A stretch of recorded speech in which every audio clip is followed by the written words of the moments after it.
காலையில எழுந்தோனே நம்ம வாயில வந்து ஒரு துர்நாற்றம் வருது அப்படின்னா, யூசுவலா நம்ம நைட்டு தூங்கும் பொழுது நம்மளுடைய உமிழ்நீர் வந்து குறைவா தான் சுரக்கும். இன்னும் சொல்லப்போனா உமிழ்நீரே வந்து சுரக்காதுன்னு சொல்லலாம்.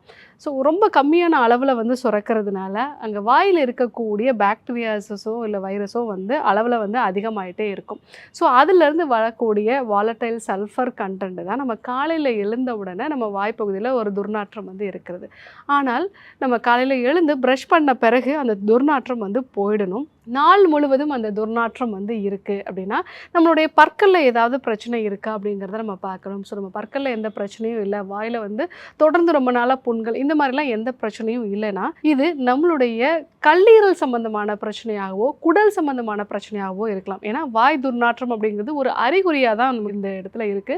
ஸோ நம்மளுடைய கல்லீரல்ல வந்து தொடர்ந்து கழிவுகள் வந்து தேங்க ஆரம்பிக்குது. அதே மாரி நம்ம குடல்ல இருக்கக்கூடிய பாக்டீரியாஸ், வைரஸஸ் எல்லாமே பேலன்ஸ்டா இல்ல. அங்க நல்ல பாக்டீரியாஸ், வைரஸஸ் இல்ல அப்படின்னா, நமக்கு தொடர்ந்து வாய் துர்நாற்றம் வந்து இருக்கலாம்.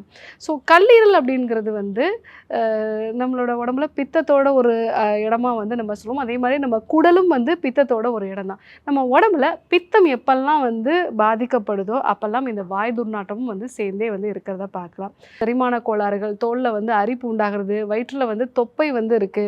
ஏன்னா உடம்போட மற்ற பகுதிலாம் நார்மலா இருக்கு. வயிறு மட்டும் வந்து தொப்பையா இருக்கு. ஸோ நமக்கு இரவுல தான் அதிகமான பசி எடுக்குது. இரவுல தான் வந்து நம்ம நெறைய ஆக்டிவா இருக்கோம். காலை நேரத்தில வந்து ரொம்ப டயர்டா வந்து ஃபீல் பண்றோம். அதே மாரி தும்மல், அலர்ஜி மாதிரியான பிரச்சனைகள்லாம் வருது அப்படின்னா, நம்ம கல்லீரல் பாதிக்கப்பட்டிருக்குன்னு அர்த்தம். ஸோ இதே மாதிரியான ஒரு விஷயம் தான் நம்மளுடைய குடல்ல இருக்கக்கூடிய நல்ல பாக்டீரியா, வைரஸஸ் எல்லாம் வந்து இல்ல அப்படின்னா, நமக்கு தொடர்ந்து வாய் துர்நாற்றம் வந்து இருக்கும். இது கூட செரிமான கோளாறுகளும் வந்து இருக்கும். மலச்சிக்கல் சம்பந்தமான பிரச்சனைகளும் வந்து இருக்கலாம். இரவு நேரத்தில தான் அதிகமான அளவுக்கு உணவுகள் வந்து சாப்பிடுவாங்க. காலை நேரத்தில ரொம்ப டயர்டா வந்து இருப்பாங்க. இந்த மாதிரியான அறிகுறிகள்லாம் கல்லீரலோட பாதிப்புல வந்து தொடங்கும். ஸோ யாருக்கெல்லாம் வாய் துர்நாற்றம் இருக்கோ, முதல்ல உங்களுடைய கல்லீரல வந்து நம்ம செக் பண்ணி பார்க்க வேண்டியது அவசியம்.